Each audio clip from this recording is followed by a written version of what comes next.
Sakit Mustika Medika Bekasi. Jumpa lagi pada sore hari ini bersama saya dengan Dr. Rizky dan juga dengan Dr. Sri Wahyuni, spesialis anak. Berjumpa lagi dengan kami di acara Bincang-Bincang Santai bersama dokter spesialis kami. Dokter Sri, apa kabar, Dok? Baik. Oke, alhamdulillah Dokter Sri masih baik-baik aja nih teman-teman pada sore hari ini, Dok. Kalau boleh tahu nih kesibukan dokter sekarang tuh apa aja sih, Dok? Ya biasa, dari pagi ya masak, habis sholat dulu sih, sholat terus masak, habis masak baru praktek. Oh, prakteknya ada di berapa tempat, Dok? Ada di 3 tempat, di Rumah Sakit Mustika Medika Bekasi, kemudian di Rumah Sakit Puspa Husada Bekasi, dan Rumah Sakit Uni Medika Setu Bekasi. Padat banget ya, Dok ya, padat banget jadwalnya teman-teman ternyata. Nah, kalau boleh tahu lagi nih, Dok, dokter itu sebenarnya anaknya ada berapa sih, Dok?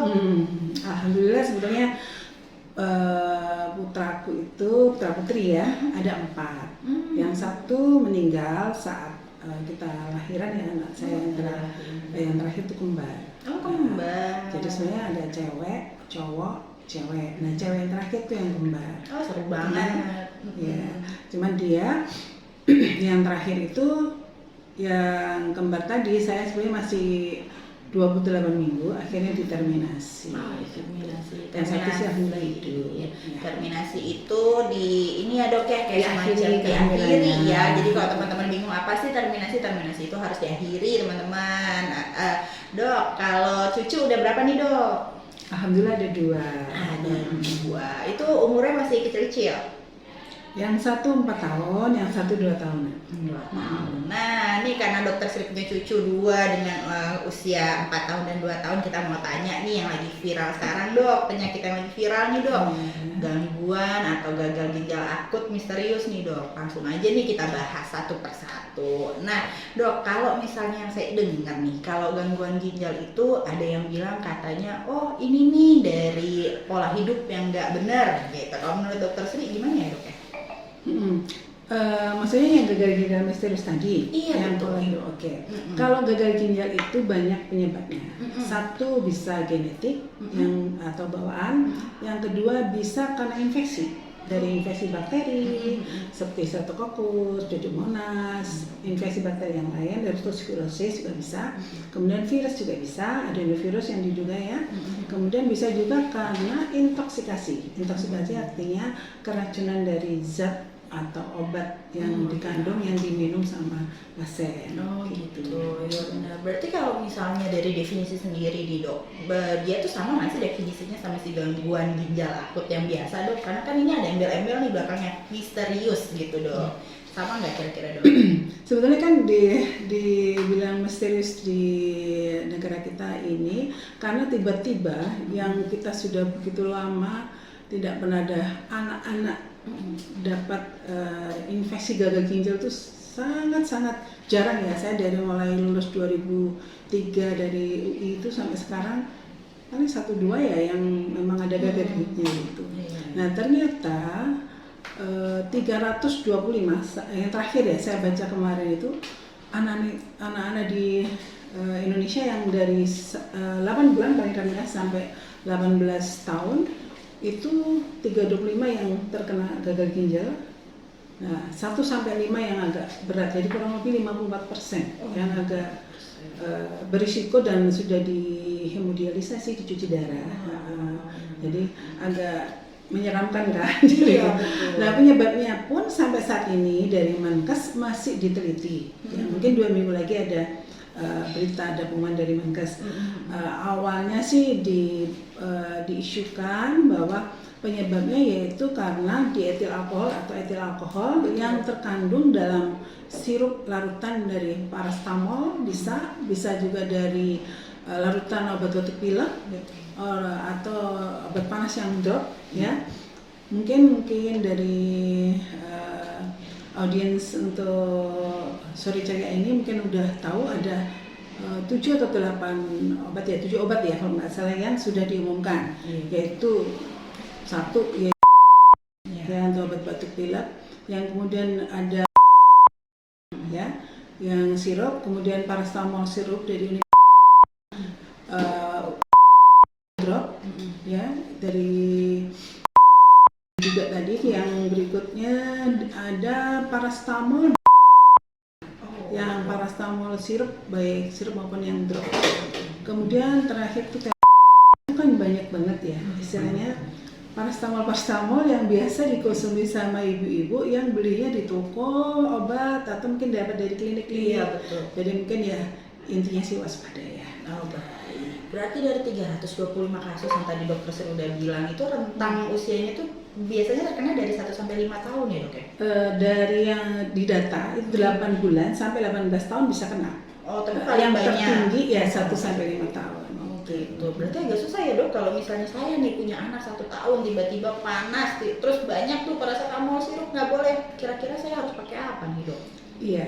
Untuk anjuran ini sementara kemarin di 135 kurang lebih ya obat-obat yang sirup itu di stop dari yang mereka 325 tadi yang mengalami gagal ginjal, diambil obat-obatnya diteliti. Nah ternyata dari paracetamol sirup tadi atau obat batuk pilek tadi yang mengandung etil alkohol atau dietil alkohol yang melebihi dosis yang maksimum ya, sehingga toksis ya.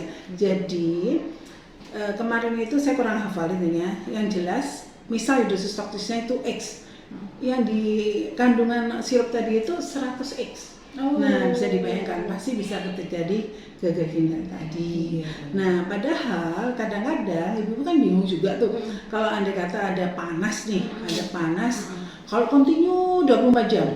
Nah kan mestinya obat panas paracetamol itu diberikan kurang lebih 4 kali, intervalnya 6 jam. Betul. Nah mungkin ada beberapa yang lain kemarin dari klinik atau dari menteri atau mantri atau dari bidan atau mungkin dari dokter juga ada yang menganjurkan 4 jam sekali ibu minum. Iya. Nah itu sebenarnya ada kekeliruan, ada terlalu banyak. Sebenarnya kalau dia continue 24 jam panas, harusnya sebaiknya paracetamol diselang-seling dengan golongan lain. Contohnya ibuprofen, jadi 4 jam sekali paracetamol 4 jam ini, ibuprofen 4 jam, kemudian paracetamol lagi, kemudian ibuprofen. Nah itu kalau anda kata dalam 24 jam dia nggak ada perbaikan, ya harusnya segera dibawa ke rumah sakit. Gitu sarannya. Ya. Kalau untuk gejala yang paling khas banget nih, Dok, pada gagal ginjal akut pada anak ini nih, apa nih, Dok? Yang sudah di-update kemarin ya, para yang terkena gagal ginjal 325 itu satu biasanya demam, ya, demam 2 sampai 5 hari, jadi kadang nggak terlalu tinggi demamnya. Kemudian dia bisa ada gangguan dari saluran cernanya. Bisa mual, bisa muntah, bisa lemes, bisa sampai dehidrasi juga. Jadi anaknya benar-benar loyo jadinya. Nah yang lainnya bisa dia kalau udah berat tiba-tiba tidak bisa kencing dia, tidak bisa kencing dalam 1 sampai 3 hari yang sering dari anamnesa yang diteliti. Kemudian, nah nggak bisa kencing ini yang bahaya. Itu adalah salah satu tanda baru mungkin ya, baru tahu oh ini mungkin jangan-jangan, karena kalau gejala lain tuh hampir menyerupai penyakit yang lain kan, panas, demam, muntah. Nah bisa disertai tadi yang gastrointestinal tadi ada diare juga bisa, gitu ya. Kalau yang selesai dia buang air kecilnya kurang, dia akan bisa menjadi kesadaran jadi menurun, makin apatis, bisa sampai kejang. Dan bisa juga jadi sesak karena dia ada proses di dalam tubuhnya namanya asidosis, keracunan asam yang berlebih di dalam tubuhnya. Jadi asidosis dari ginjalnya tadi yang gagal ginjal gitu. Kasian banget ya, Dok ya. Oke, berarti kalau misalnya kayak gitu bisa saya simpulkan tidak menular ya, Dok, penyakit ini ya, Dok ya? Kalau untuk penyakit ini sebetulnya memang tidak menular, tapi penyakit yang lain yang menyertai dia nih, ya. Ternyata batuk pileknya itu ada adenovirus atau streptococcus, itu bisa menular karena bisa lewat droplet infeksi. Tapi gagal ginjalnya mah nggak menular. Gagal ginjalnya nggak menular. Kalau dari perburukannya sendiri, Dok, nih perburukan yang tadi dokter bilang, mulai dari dia demam sampai dia nggak bisa pipis tuh kira-kira berapa hari sih, Dok?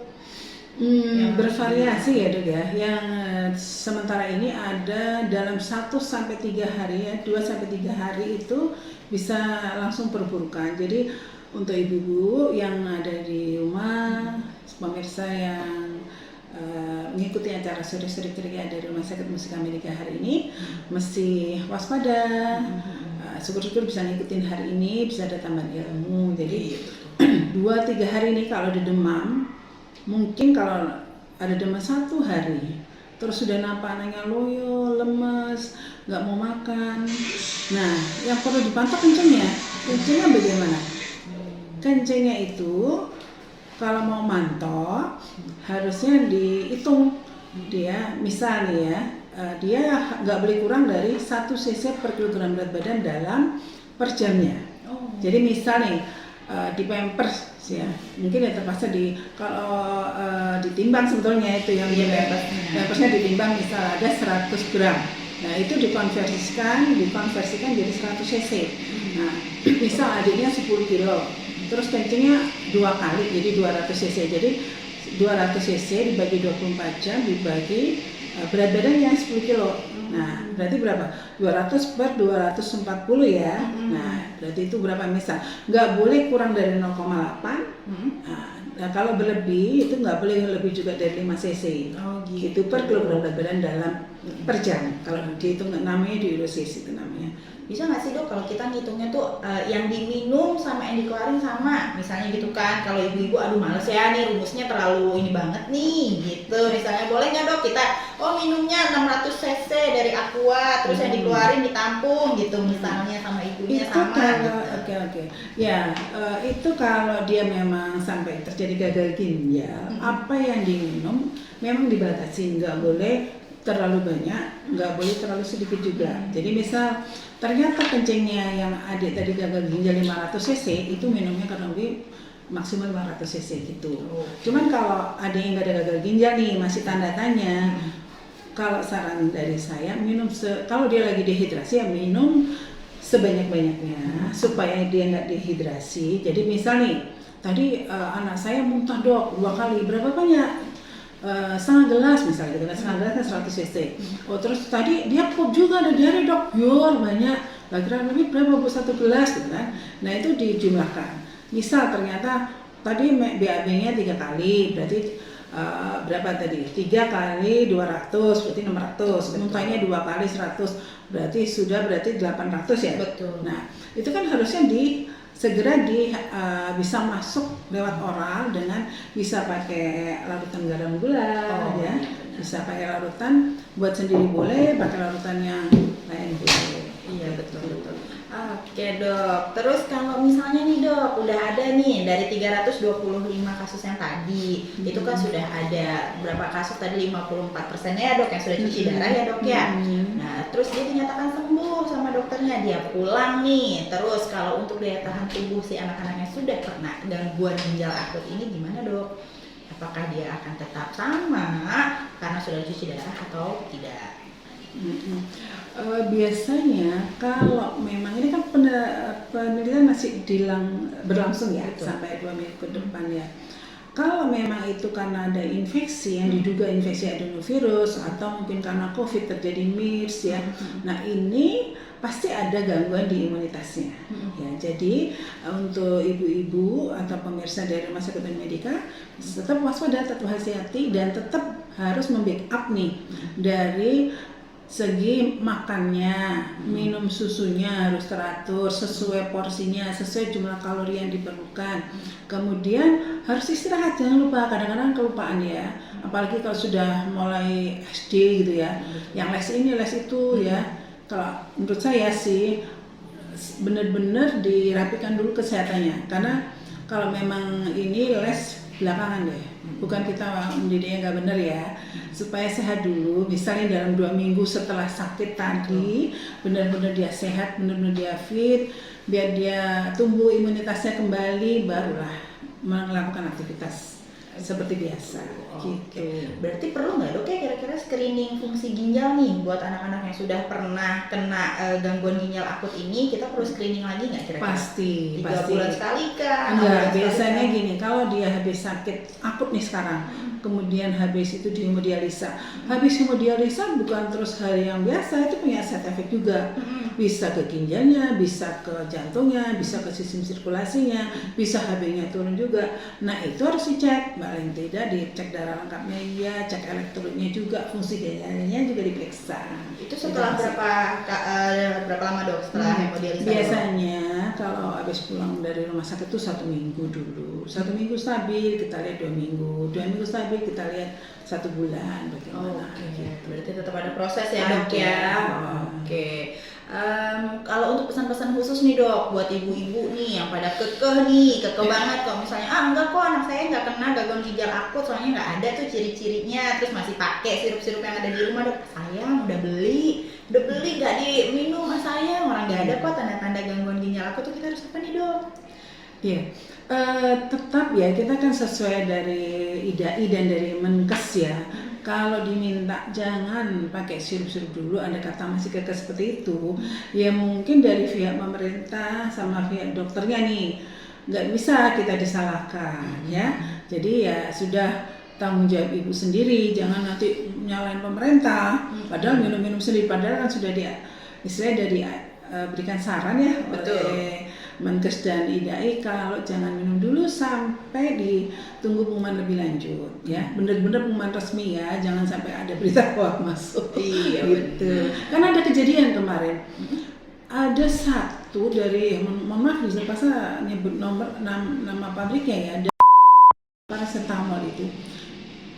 Kemarin itu ada di BPOM katanya nggak apa-apa. Kan ada beberapa obat yang sudah oke, nggak apa-apa kandungan. Iya, karena sudah keluar rilisnya 65 kalau nggak salah gitu kan. Betul. Ternyata itu masih belum bagus dan ada anaknya agak gede, itu kebetulan di Cipto, gagal ginjal dia terus. Gara-gara itu. Karena dilihat di situ termasuk yang diperbolehkan untuk diminum dan tidak mengandung etil alkohol. Ternyata ada ya, nggak tahu tuh yang salah siapa, kita nggak bisa bilang apa-apa, cuman tetap waspada aja. Kalau menurut saya jangan udah diumumkan tadi, udahlah dipakai dulu, menurut saya jangan, mending sampai benar-benar ada berita yang pasti penyebabnya apa ya, baru dikerjakan sama ibu lah gitu ya, jangan sampai dengar berita yang hoax macam-macam, karena nggak bisa anak kita itu bukan dipakai untuk prinsip percobaan. Iya, betul. Minum obat itu racun juga gitu. Betul. Setuju banget, karena obat itu dua mata pisau ya dok ya, ada efek ke penyakitnya nyembuhin, nah satu lagi efeknya juga bisa ke ginjal ya dok ya. Oke, dari dokter Sri sendiri ada pesan-pesan lain dok yang mau disampaikan kepada penonton-penonton kita yang lagi nonton nih? Ya. Oke, terima kasih buat pemirsa sore-sore ceria Rumah Sakit Mustika Medika. Satu, kalau andai kata putranya ada yang demam, yang nomor satu jangan pakai sirup dulu ya, sebaiknya pakai puyer atau tablet ya. Sebaiknya kalau memang kurang tahu, boleh ibu langsung datang saja ke tempat, boleh klinik, boleh ke puskesmas, boleh juga ke rumah sakit ya. Syukur-syukur bisa ke Rumah Sakit Mustika Medika. Iya betul. Selanjutnya, kalau ternyata dari panas, kemudian putranya buang air kecilnya itu berkurang jumlahnya, kok nggak kencing ya anak saya gitu, segera bawa saja, jangan ragu-ragu. Kita siap sedia untuk membantu. Walaupun ibu misal nggak konsul, nggak apa-apa. Kita bisa lewat WA juga ada di sini, boleh ya. Bisa lewat WA dari rumah sakit, bisa WA ke saya, bisa WA ke dokter Rizky. Iya. Oke, baik deh kalau gitu, terima kasih banyak dokter Sri. Apalagi tuh belum, apalagi tuh dok? Yang lain sudah. Oh iya. Oke. Yang lain yaitu kalau beli obat atas rekomendasi dari dokter ya. Kemudian kalau bisa, kalau adik main-main itu yang sering, kita kan sekarang masih ada booming lagi nih COVID. Tolong jangan lupa pakai masker. Ibu bapaknya juga begitu ya. beri contoh yang baik buat anak-anak. Kalau kita udah mulai ngerasa nggak enak badan, agak pilek dikit, pakai masker. Nggak usah cium-cium adik di rumah, karena kuman yang di kita bisa akan menular ke adik ya. Jangan lupa cuci tangan, baju ganti, baru nanti peluk si adik yang tersayang di rumah ya. Jadi bukan berarti kita sudah divaksin COVID-nya lewat ya dok ya? Belum tentu. Belum tentu, Itu tergantung ya. imunitas kita semuanya. Karena ada kemarin dokter juga nih sudah divaksin 4 kali, kena juga COVID-nya. Jadi Bukan saya ya. perbaiki kekebalan tubuh dengan apa? Makan yang baik, yang sehat, yang teratur, tidur yang teratur. Nah, terus boleh harus ditambah dengan vitamin ya untuk menyehatkan kita. Iya gitu. Baik deh kalau gitu. Terima kasih banyak Dokter Sri buat waktunya dok. Kalau boleh tahu dokter jadwalnya hari apa aja sih dok di Rumah Sakit Mustika Medika dok? Oke, terima kasih. Saya dari Senin sampai Sabtu ada. Nah, satu ada tuh yang mau ketemu Dokter Sri langsung aja ya ngobrol-ngobrol. Udah tahu kan Dokter Sri kayak apa, cara-caranya gimana, memberikan materinya seperti apa. Nggak bakalan kecewa deh, langsung aja datang yuk ke Rumah Sakit Mustika Medika. Baik kalau gitu saya akhiri ya bincang-bincang santai bersama dokter spesialis kami pada sore hari ini. Assalamualaikum warahmatullahi wabarakatuh. Assalamualaikum warahmatullahi wabarakatuh.